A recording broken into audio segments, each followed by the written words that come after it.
ಒಕ್ಕಲಿನ ಮತ್ತೊಂದು ಅನರ್ಘ್ಯ ರತ್ನ ಅಂದರೆ ವೃಕ್ಷಮಾತೆ ಅಂತಲೇ ಖ್ಯಾತಿ ಪಡೆದಿರುವಂಥ ತುಳಸಿಗೌಡ ಅವರು.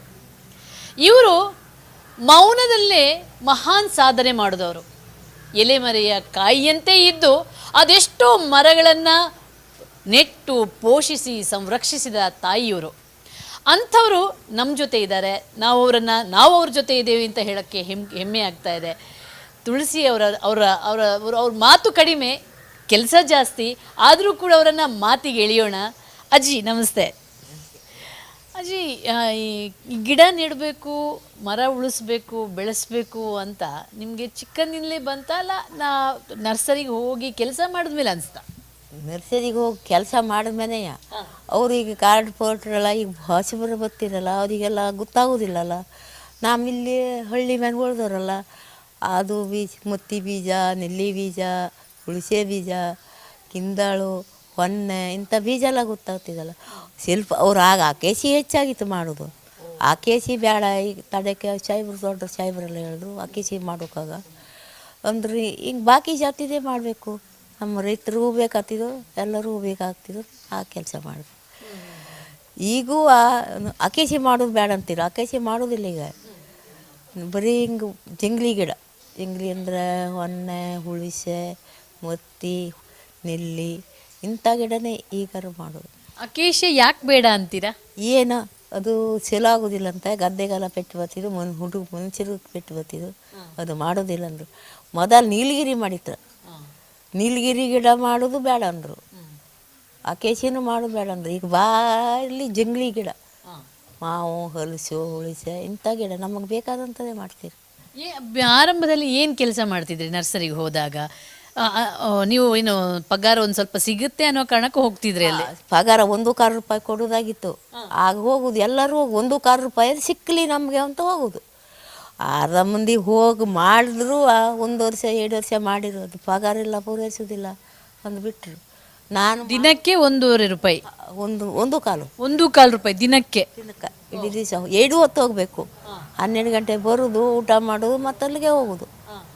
ಅದೆಲ್ಲ ಈಗ ಪೂರೈಸೋದಿಲ್ಲ. ತಮ್ಮೆಲ್ಲರೂ ಆದರೆ ಬಡತನ ಇತ್ತು ಅವಾಗ, ಬಡತನ ಇತ್ತು. ಅವರೆಲ್ಲರೂ ಆದ್ರೆ ತಮ್ಮ ಕೈ ಒಂದು ದುಡ್ಡು ಸಿಗ್ತಿದ್ವು, ತಿಂಗಳ ಪಗಾರ ಇದು ಒಂದೆಲ್ಲ ಬಿಟ್ಟರು. ನಾನು ಒಂದು 4 ಜನ ಹೆಂಗಸರು ಮತ್ತು ಹೋತೆ ಒಳಗೆ ಒಂದು ಕಾರಲ್ಲಿ 1 ಅರಿ ಆಯಿತು.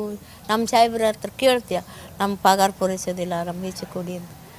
1 ಅರಿ ಆಯಿತು, 2 ಆಯಿತು, 3 ಆಯಿತು. ನಾ 3 ರೂಪಾಯಿನಲ್ಲಿ ದಿಲ್ಲಿಗೆ ಹೋಗಿ ಬಂದು ದಿವಸ 3 ರೂಪಾಯಿನಲ್ಲಿ. ಕಡೆಕಂಗೆ ಹೆಚ್ಚಂದ್ರೆ ಅಟ್ಟೆ 20 ಒಳಗೆ ಆದ್ದು, ಹೆಚ್ಚಾಗಲಿಲ್ಲ. ಮತ್ತೆ ಆಗಲಿಲ್ಲ. ದಿನಕ್ಕೆ 20 ರೂಪಾಯಿ ತನಕನೇ ಆಯಿತು. ನೀವು ಕೆಲಸ ಬಿಡುವಾಗ ಎಷ್ಟಾಗಿತ್ತು? ನಾನು ಹಿಂಗೆ ಕೆಲಸ ಬಿಡುಕ ನಾ ದಿಲ್ಲಿಗೆ ಹೋದ್ರೆ ಹೋಗಿ ಬಂದ್ಮೇಲೆ ಆಗುವ 2 ರೂಪಾಯಿ ಇತ್ತು ಅಷ್ಟೇ. ಮತ್ತೆ ಖಾಯಂ ನೀವು ಸಾಹೇಬ್ರೆಲ್ಲ ಹೇಳಿದ್ರು, ಯಲ್ಲಪ್ಪ ರೆಡ್ಡಿ ಸಾಹೇಬ್ರು ಖಾಯಂ ಮಾಡಿ ಇದಕ್ಕೆ ಭಾಳ ವರ್ಷ ಆಯಿತು ಕೆಲಸ ಮಾಡೋಕೆ ಮಾಡಿ ಅಂತ ಮಾಡಿದ್ರು. ಆಮೇಲೆ ಖಾಯಂ ಮಾಡಿದ್ದು. ಓ, ಅಲ್ಲಿ ಏನು ನರ್ಸರಿಲಿ ಯಾವ ರೀತಿ ಕೆಲಸಗಳೆಲ್ಲ ಇದ್ದು? ಅಲ್ಲಿ ಗಿಡ ಮಾಡೋದು, ಕಳೆ ತಗೋದು, ನಾವು ಬೀಜ ತರೋದು, ಎಲ್ಲಿದಾರು ನೀರು ಹಾಕೋದು, ಇಂಥದ್ದೇ ಕೆಲಸ. ಮಾಡುತ್ತೆ ಒಳ್ಳೆ. ನಾನು ಅರ್ಧ ಮಂದಿ ಮಾಡಿದ್ರು, ಅರ್ಧ ಮಂದಿ ಬಿಟ್ಟರು. ಹಿಂಗೆ ವಯಸ್ಸಾದವರೆಲ್ಲ ಬೆಗೆಲೆ ಮಾಡೋರು ಎಲ್ಲರೂ ಉಳಿತಾರಲ್ಲ, 1 ರೂಪಾಯಿ ಅದು ಹೋಗಲಿ, 2 ರೂಪಾಯಿ ಅದು ಹೋಗಲಿ ಅಂತ ಉಳಿದ್ರು ಕಾಯಿ ಮಾಗನೆಲ್ಲ ನಂಗೆ ಒಬ್ಳಿಗಾದ್ದು. ಅವ್ರೂ ಆಗೋದೊಂದು ಮಾಡಿದ್ರು, ಅವರು ಸರಿ ಇಲ್ಲದೆ ಆದರು, ಬಂದರು ಬರ್ದಿರಲಿಲ್ಲ. ಹಿಂಗೆ ನಾನು ತಪ್ಪದಿಲ್ಲ, ಪೂರ ಮಾಡ್ತೇ ಉಳಿದ್ದೆ ಕೆಲಸ. ಇದು ಬೆಟ್ಟಕ್ಕೆಲ್ಲ ಹೋಗ್ತಿದ್ರಲ್ಲ, ಆ ಬೆಟ್ಟದಲ್ಲೆಲ್ಲ ಏನು ಕೆಲಸ ಇತ್ತು? ನಾನು ಗಿಡ ನೆಡ್ತೀಯ, ಗಿಡ ನೆಡೋದು, ಬೀಜ ತರೋದು, ಹಿಂಗೆ ನಮಗೆ ಬೇಕಾದ ಬೀಜ ತಗೊಬತ್ತೀಯ. ಹಿಂಗೆ ಎಷ್ಟು ಎಕರೆ ಓಡಾಡ್ತಿದ್ರಿ ಕಾಡಲ್ಲಿ? ಇಲ್ಲಿದೆ ನಮ್ಮ ಅಂಕೋಲೆಗೆ ಅಲ್ಲ, ಅಡ್ಲೂರು ಅಗಸೂರು ಇತ್ತು, ಅಲ್ಲಿಗೆ ಸರಿ ಅಗಸೂರ್ಗೆ ದೇವಸ್ಥಾನ ಸಿಗ್ತಿದ್ದೆಲ್ಲ ರೀತಿವಲ್ಲಿಗೆ ಅಲ್ಲಿವರೆಗೆ ಹೋಗ್ತೇವೆ ಗಿಡ ನೆಡ್ಲಿಕ್ಕೆ. ನಡ್ಕೊಂಡೇ ಹೋಗೋದು, ನಡ್ಕೊಂಡೇ ಬರೋದು. ಆಗ ಗಾಡಿ ಎಲ್ಲ ಇಲ್ಲಾಗಿತ್ತು. ಗಿಡಗಳನ್ನೆಲ್ಲ ಹೊತ್ಕೊಂಡು ಯಾರು ಬರೋದು? ಇತ್ತಿತ್ತೆ ತಕೋತ್ಯ, ಹೊತ್ಕೊಂಡೇ ಹೋಗ್ತ್ಯಾ, ಹೊತ್ಕೊಂಡೇ ಹೋಗೋದು, ಹೊತ್ಕೊಂಡು ಹೋಗೋದು, ಗಿಡ ನೆಡೋದು, ಬರೋದು. 4 ಗಂಟೆಗೆ ಬತ್ತ್ಯಾ ಮನೆಗೆ. 4:15 ಆಗ್ತಿದ್ದ ಟೊಟ್ಟಿಗೆ ಬಂದ್ಬಿಟ್ಟು. ಮತ್ತೆ ಮಕ್ಕಳನ್ನೆಲ್ಲ ನೋಡಿ, ಇಲ್ಲಿ ಮಕ್ಕಳನ್ನೆಲ್ಲ ಯಾರು ನೋಡೋಕ್ಕಿದ್ರು? ಮಕ್ಕಳು ನನ್ನ ಗಂಡ, ನಮ್ಮ ತಾಯಿ ಎರಡೇ ಹುಡುಗರಲ್ಲ ಅವ್ರು ನೋಡ್ಕೊಂಡು ಮಕ್ಕಳನ್ನ ಓದಿಸಿದ್ದೀರಾ? ಇಲ್ಲ ಇವಾಗ ಸ್ವಲ್ಪ ಓದಿ ಅದು ಮತ್ತು ದೊಡ್ಡವಳು ಓದ್ನಿಲ್ಲ ಒಂದು ಸ್ವಲ್ಪ ಆಗದಾಯ್ತು. ನಾನು ಹೊತ್ಲಾಗ ಹೋದೆ. ನೀವು ಶಾಲೆಗೆ ಹೋಗಿದ್ದೀರಾ? ಇಲ್ಲ ನಾ ಏನೂ ಕಲೀಲಿಲ್ಲ. ಕಲಿತೇ ಇಲ್ಲ. ಕಲಿಬೇಕು ಅಂತ ಆಸೆ ಇತ್ತ? ಹಂಗಂದ ಇದ್ದೇ ಇಲ್ಲ ಆಗಿತ್ತು ನಂಗೆ. ಕೆಲಸ ಒಂದೇ ಮಾಡ್ಕೊಂಡು ಹುಡುಗರು ಕುಡ್ಕೊಳ್ಳೋದು ಇದ್ದೇ ಮಾಡೋದು. ಈ ಬೆಟ್ಟದಲ್ಲಿ ಕಾಡಲ್ಲಿ ಹೋಗ್ತಾ ಇದ್ದಾಗ ನಿಮಗೆ ಕಾಡು ಪ್ರಾಣಿಗಳು ಅಂಥದ್ದೆಲ್ಲ ಸಿಕ್ತಿತ್ತ? ಆಡು ಪ್ರಾಣಿ ಸಿಕ್ಕರು ಅವು ನಮ್ಮ ಮಂದಿ ಹೋಗ್ತೀವಿ. ನಂಗೆ ನಮ್ಮ ಬುಡಕ್ಕೆ ಬರೋದಿಲ್ಲ. ಹೆರಿಗೆ ಹೋಗ್ತೀಯ ಹೆಂಗೆ ಹೇಗೆ ಅಂದ್ರೆ ಮಂದಿ ಬತ್ತಿದ್ದು ತಮ್ಗೆ ಅನ್ಕೊಂಡು ಕಾಡ್ಗೆ ನಾ ಸ್ವಲ್ಪ ಹಿಂಗೆ ಇಲ್ಲಿದಿ ಒಬ್ಬಳೇ ತಿರ್ಗಾಡಿ. ದೊಡ್ಡ ದೊಡ್ಡ ಕಾಡ್ಗೆ ಒಬ್ಬಳು ಹೋಗೋದಿಲ್ಲ. ಮಂದಿ ಹೋಗ್ತಿರಲ್ಲ ಹೋಗ್ತಿದ್ರಿ. ಜೊತೆಗಂದ್ರೆ ಹಿಂಗೆ ಹೆಣ್ಣು ಮಂದಿ ಗಿಡ ನೆಡ್ಲಿಕ್ಕೆ ಈಗಾರು ಹೋಗ್ತಿರು. ಹಂಗೆ ಹೋಗ್ತೇ ಬತ್ತೆ ಒಳ್ಳೋದು. ಈ ಬೀಜಗಳನ್ನೆಲ್ಲ ಹೆಂಗೆ ಹುಡುಕ್ತಿದ್ರಿ? ಯಾವ ಬೀಜಗಳು ಮೊದಲೇ ನಿಮಗೆ ಗೊತ್ತಿತ್ತು? ಯಾವ ಬೀಜಗಳನ್ನು ಹುಡುಕ್ತೀರಾ? ನಮ್ಗೆ ಮೊದಲಿದು ನಮ್ಮ ರೈತರಲ್ಲ, ನಮ್ಮ ಮತ್ತಿ ಹಿಂದಳು ಮತ್ತು ಇದು ಬುಬ್ಬಿ ಹುಳಿಸೆ ಇದೇ ಬೀಜ ತರಬೇಕು, ಇಲ್ಲೇ ತರಬೇಕು, ಹಂಗೆಲ್ಲ ಏನಾಯ್ತು ಇಷ್ಟೇ ತರಬೇಕು ಅಂತ ಏನಾದ್ರು ಹೇಳ್ತಿದ್ರ? ಅವ್ರು ಹಿಂಗೆ ಬೀಜ ತಕೋಬಾರ ಅಂತ ಹೇಳ್ತಿರು. ಅವರಿಗೂ ಗೊತ್ತಾಗೋದಿಲ್ಲ. ಈಗ ನಿಮಗೆ ಬೀಜ ತಕೋಬಾರಂದ್ರೆ ಏನು ತಕೋಬರ್ರಿ ಹಿಂಗೆ. ನಮಗೆ ಗೊತ್ತಿತ್ತಲ್ಲ ರೈತರಿಗೆ, ನಮಗೆ ತಕೋಬತ್ತೆ ಹಿಂಗೆ. ನೀವೇ ಬೀಜ ತಂದು ನೀವೇ ಗಿಡಗಳನ್ನು ಮಾಡ್ತಿದ್ರಿ? ಗಿಡ ಮಾಡ್ತೀವಿ. ಕಡೆಕವರು ಆ ಕೊಟ್ಟೆಲ್ಲ ಹಾಕಿ ಈ ಕೊಟ್ಟೆಲಿ ಎಲ್ಲ ಪರಡಿ ಸಾವಿರ ಕೊಟ್ಟೆಲ್ಲ ಹಾಕಿ ಎಲ್ಲ ಹಾಕಿ ಇಲ್ಲ ಹಾಕಿ ಅಂತ ಹೇಳೋದಾಗಿತ್ತು.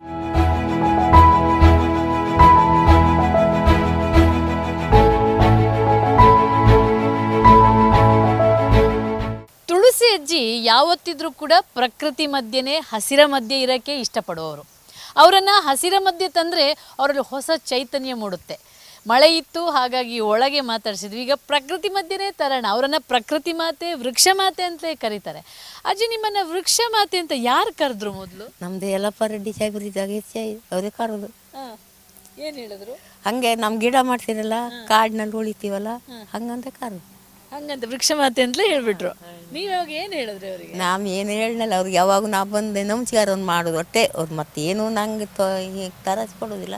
ನರ್ಸರಿಗೆ ಹೋದ್ರು, ಗಿಡ ಎಲ್ಲ ನೋಡಿದ್ರು, ಹಿಂಗೆಲ್ಲ ಪೌಡ್ರ್ ಮಾಡಿದ್ರು ಆದರು. ಅವರಿಗೆ ಮುಂಚೆ ಗೊತ್ತಾಗೋದಿಲ್ಲ ಯಾವ ಗಿಡ ಅಂತೂ. ಹಿಂಗೆ ನಾವು ಹಿಂಗೆ ಇದ್ದೆ ಅಂತಾರೆ ಗಿಡ, ಅದೇ ಅಂತಾರೆ ಗಿಡ ಅಂತ ಹಿಂಗೆ ಕೇಳಿದ್ರೆ ಎಲ್ಲ ಹೇಳ್ರು. ಅವರೇ ಕೇಳೋದು, ನೀವು ಹೇಳೋದು? ಹಿಂಗೆ.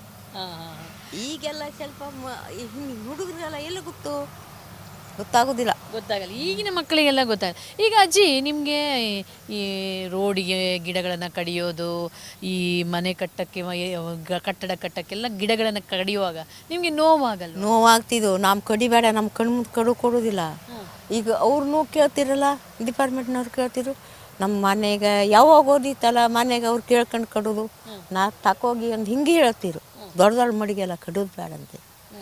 ನನ್ನ ಕೇಳಿದ್ರೆ ನಾನು ದೊಡ್ಡದೆಲ್ಲ ನಮ್ದು ಈಗ ಮನೆಗೆ ನಮ್ಮ ಡಿಪೋದಲ್ಲಿ ಇದು ತಂದ್ಯ ಕಡುಕು. ನಾನೀಗ ಕಾಡಿಗೆ ಹೋದ್ರೆ ನಂಗೆ ಕಡುಕು ಮಂದಿ ಬರೋದಿಲ್ಲ. ಸರಿ ಅನ್ಸಲ್ಲ.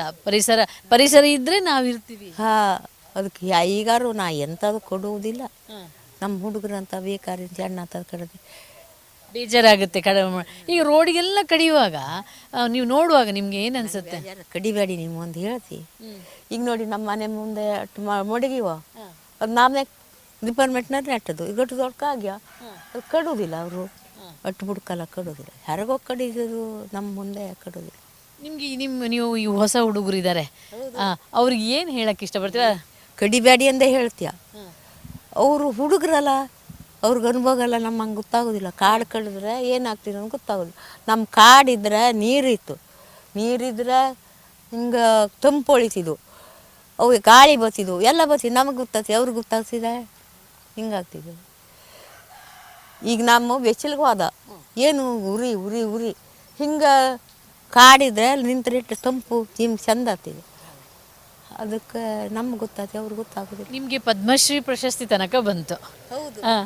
ಈ ಯಾವಾಗ ನಿಮ್ಗೆ ಬರುತ್ತೆ ಅಂತ ನೀವು ಕಲ್ಪನೆ ಮಾಡಿದ್ರ ಪದ್ಮಶ್ರೀ? ಇಲ್ಲ ಯಾರು ನಂಗೆ ಗೊತ್ತಿಲ್ಲ. ತಂಗಿ ನಿಮ್ಮ ಕೂಡ ಈ ಶುಕ್ರಿಗೆ ಹಾಡಿನಲ್ಲಿ ಬಂತು. ಅದಕ್ಕೆ ನಂಗೆ ಕಾಡು ಬೆಳೆಸೋದು ಅಂತ ಹಿಂಗಾಯ್ತು. ಅವರಿಗೆ ಹಾಡಿಗೆ ಬಂತು, ನಿಮಗೆ ಕಾಡಿಗೆ ಬಂತು. ಬಟ್ ಅಂಥದ್ದೊಂದು ಬರುತ್ತೆ ಅನ್ನೋಂಥದ್ದು ಯಾವ ಥರ ಯೋಚನೆ ಮಾಡಿದ್ರ? ಇಲ್ಲ. ನಾ ಇಂದಿರಾ ಪರಿಸ್ಥಿತಿ ತಂದೆ, ರಾಜೀವ್ ಪರಿಸ್ಥಿತಿ ತಂದೆ. ಅದು ನಮ್ಗೆ ಇಂಥ ಬರ್ತಿದಂತ ಗೊತ್ತಾಗಲಿಲ್ಲ ಹಾಂ. ಅವ್ರು ಎಲ್ಲ ಪರಡಿ ಸಾಹೇಬ್ರು ಹೇಳಿದ್ರು ಮತ್ತು ನಿಂಗೆ ಏನಾದ್ರು ಬರುವುದು ಅಂತ ಹೇಳಿದರು ಹಾಂ. ಕಡೆಗೆ ನಮ್ಮ ಗಂಗಾಧರ ನಾಯ್ಕರು ಅವರು ಲೈಕ್ ಹಿಂಗೆ ಫೋಟೋ ಮಾಡ್ಕೊಂಡು ಅವರು ಬೆಂಗಳೂರುವರೆಗೆ ಕಳಿಸಿದವ್ರೆ ಅವರು. ಗಂಗಾಧರ್ ನಾಯಕ್ ಅಂತ ಪತ್ರಿಕೆಯವರ ಪತ್ರಿಕೆ ಅವರು ಮುಂಚೆ ನರ್ಸರಿಗೆ ಗೊತ್ತಾಗೊಳ್ಳೋದಾಯಿತು. ಅವರೆಲ್ಲ ಹಿಂಗೆ ಮಾಡ್ತಿದಂಗೆ ಗೊತ್ತಾಗ್ತಿದಲ್ಲ ಅವ್ರು ಕಳಿಸಿದ್ರು. ಬೆಂಗಳೂರು ಕಳಿಸಿರು. ಮೇನಕಾ ಗಾಂಧಿಯಲ್ಲಿ ಹೋದಾಗಿದ್ದು ಫೋಟೋ ಯಾರ್ದು ಅಂತ ಕೇಳ್ತು ಮೊದಲೇ. ಅದಿಂತಿಂಥದ್ದು ಅಂದು ಹೇಳ್ಕೊಂಡು ಅದು ಎಲ್ಲ ಗೊತ್ತಾಯ್ತು. ನನ್ನ ಹಂಗೆ ಮಾಡೇ ದಿಲ್ಲಿ ಕರೆದವರು. ಹೌದು. ಈ ಬೆಂಗಳೂರು ಡೆಲ್ಲಿ ಎಲ್ಲ ನೋಡ್ತಿರಲ್ಲ, ಅಲ್ಲಿ ಮರಗಳಿಲ್ಲ ಏನಿಲ್ಲ, ಬರೀ ಕಟ್ಟಡಗಳು. ಬರೀ ಮರ ಇಲ್ಲ, ಮಡಗಿಲ್ಲ, ಏನಿಲ್ಲ. ನಮ್ದು ಇಲ್ಲಿವರೆಗೂ ನಿಮ್ಮ ಈ ರಸ್ತೆಲ್ಲ ಹೊರ ಎಲ್ಲಪ್ಪರು ಸೇರಿ ಫುಲ್ ಹಸಿಗೆ ಮಡಗಿ. ಯಾರಿಗೂ ಹೊರಲ್ಲಿ ಇತ್ತು ಮಡಗಿ ಇಲ್ಲ. ಅವಾಗ ಬೇಜಾರು ಅನ್ಸಲ್ವಾ? ಏನು ಊರಿದು, ಏನು ಬರೀ ಬರೀ ಉರಿನೇ ಈ ಮಲ ಉರಿನೇ ಮಡಗಿಲ್ಲ ಏನಿಲ್ಲ. ಅಮ್ಮಂಗೆ ಆಗ್ತಿದೆ ಏನು ಮಾಡೋಕತ್ತಿ. ನಿಮ್ಮ ಮೊಮ್ಮಕ್ಕಳಿಗೆ ಮರ ಗಿಡ ಇದ್ರ ಬಗ್ಗೆ ಕಲಿಸ್ಕೊಡ್ತೀರಾ ನೀವು? ಅವು ಕೂತಾತಿದ್ವು. ಹೇಳ್ಕೊಡ್ತೀರಿ? ಈಗ ಈ ಗಿಡ ಎಲ್ಲ ಮಾಡ್ತೀಯವು. ನಮ್ದು ಮಗನ ಹುಡುಗಿ ಇದು ಗಿಡ ನೆಡು ಅಂದರೆ ಎಲ್ಲರೂ ಅಜ್ಜಿ ತಂದಿಕ್ಕೆ ನೆಡ್ತಿದ್ರು. ಹಾಂ. Okay okay. ಅಜ್ಜಿಗೆ ಮರ ಗಿಡನೇ ಉಸಿರು. ಅಜ್ಜಿಗೆ ಮಾತ್ರ ಅಲ್ಲ, ಎಲ್ರಿಗೂ ಉಸಿರೇ. ಮರ ಗಿಡ ಇದ್ರೇ ಉಸಿರು. ನಮ್ಗೆ ಈಗ ಮಡಗಿಲ್ಲ ಆದರೆ ನಮಗೆ ಅಲ್ಲಿ ಹೋದ್ರೆ ಎಷ್ಟು ಉರಿ ಬೇಸಿಲು. ಮಡಗಿದ್ರೆ ನಮ್ಮಿಲ್ಲ ನಿಲ್ಲಬೇಕು ಒಂದು ಮಂತ್ನಲ್ಲಿ ಆಗ್ತಿದಲ್ಲ ಅದೇ. ಈಗ ಆಗ್ತಿರುವಂಥ ಪರಿಸರ ನಾಶ, ಆ ವಿನಾಶ ನೋಡಿ ಅವರು ಹೊಟ್ಟೆ ಉರಿಯುತ್ತೆ. ಮುಂದಿನ ಪೀಳಿಗೆ ತಂಪಾಗಿ ಖುಷಿಯಾಗಿ ಬದುಕಬೇಕಾದ್ರೆ ಹಸಿರಿರಬೇಕಾಗತ್ತೆ. ಹಸಿರಿದ್ರೆ ಉಸಿರಿರುತ್ತೆ ಅನ್ನುವಂಥ ಮಾತನ್ನು ನಮ್ಮ ತುಳಸಿ ಅಜ್ಜಿ ಹೇಳ್ತಾ ಇದ್ದಾರೆ. ಖಂಡಿತವಾಗ್ಲೂ ಅದು ಸತ್ಯ, ನಿತ್ಯ ಸತ್ಯ ಅಂತಲೇ ನಾವು ಹೇಳಬಹುದು.